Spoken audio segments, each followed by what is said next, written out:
Each MyEMCert module includes a section with questions based on key advances to the practice of emergency medicine. To prepare, we recommend you take time to review and print the current key advance materials prior to taking your modules. Now, let's take a closer look at the key advance for anticoagulant reversal strategies in the emergency department. A 68-year-old woman is brought to the emergency department complaining of vomiting blood. Her vital signs show a blood pressure of 90/60 millimeters of mercury, a heart rate of 120 beats per minute, and on exam, her extremities are cold and clammy. She has a past medical history of atrial fibrillation, for which she was receiving dabigatran, also known as Pradaxa. She also has peptic ulcer disease, which was diagnosed 1 month ago. What should happen with this patient with regard to her coagulation status? Vitamin K antagonists like warfarin and direct oral anticoagulants, or DOACs, like dabigatran, rivaroxaban, edoxaban, and apixaban are used to prevent and treat thromboembolic-associated events such as stroke, venous thromboembolism, and pulmonary thromboembolism. However, all of these anticoagulants come with the risk of serious or life-threatening bleeding. DOACs were initially approved for use without suitable reversal strategies in case of serious bleeding. Since that time, new anticoagulation reversal agents have become available, and emerging data on these agents have led to guidelines that standardize approaches in clinical practice.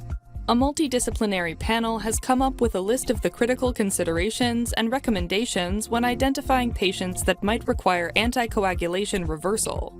These considerations include the amount of bleeding, whether it's life-threatening or not, the site of bleeding, if it's from a critical site for complications, and the anticoagulation regimen, including drug, dose, and time since the last dose. Critical sites for bleeding include the airway, brain, pericardium, aorta, spine, eye, and any closed space at risk for a compartment syndrome. The amount of bleeding may be categorized as minor, like nosebleeds or bruising, major, which is defined as a hemoglobin drop of 2 grams per deciliter or more from a previous level, a hemoglobin that requires a blood transfusion of 2 or more units of packed red blood cells, and life-threatening, which is defined as a hemoglobin drop of 5 grams per deciliter or more from a previous level, uncontrolled bleeding requiring procedural intervention, or hemodynamic instability. In addition to supportive care and therapeutic interventions to stop bleeding, anticoagulation reversal is recommended for patients with life-threatening bleeding, bleeding from or within a critical site, or hemodynamic instability. The reversal agent should be withheld in hemodynamically stable patients with major bleeding. Instead, priority should be given to addressing the source of bleeding, for example, applying pressure or appropriate interventional or surgical procedures. Reversal agents are generally not recommended for patients with minor bleeding. Patients with minor bleeding may be monitored by withholding the next DOAC dose and reassessed before restarting it. The selection of reversal agents depends on the anticoagulant being used. If available, specific reversal agents should be used as first-line agents. For example, idarucizumab for dabigatran, andexanet alpha for apixaban and rivaroxaban, and 4-factor prothrombin complex concentrate, PCC, with vitamin K for warfarin.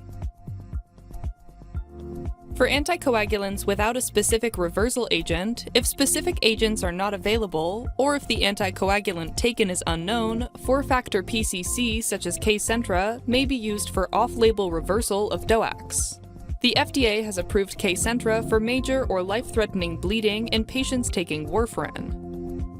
Finally, fresh frozen plasma, or FFP, may be used if PCC is unavailable, but limited data support its effectiveness against DOACs. As a quick recap, current recommendations for oral anticoagulant reversal strategies take into consideration the amount of bleeding, the site of bleeding, and the specifics of the agent and dosage schedule. In addition to supportive care and therapeutic interventions to arrest bleeding, reversal is recommended for patients with life-threatening bleeding, critical site bleeding, or hemodynamic instability. The first-line strategy uses specific reversal agents in the absence of which PCC or FFP may be used. In the given scenario, the emergency physician assesses the patient based on history and presentation and determines that the patient has dabigatran-induced bleeding with hemodynamic instability. Per the current guideline recommendations, the patient receives a specific reversal agent, which in this case is idarucizumab, along with supportive care, localization of the bleeding, and repair of the bleeding site. Learn more about MyEMCert and key advances at www.abem.org.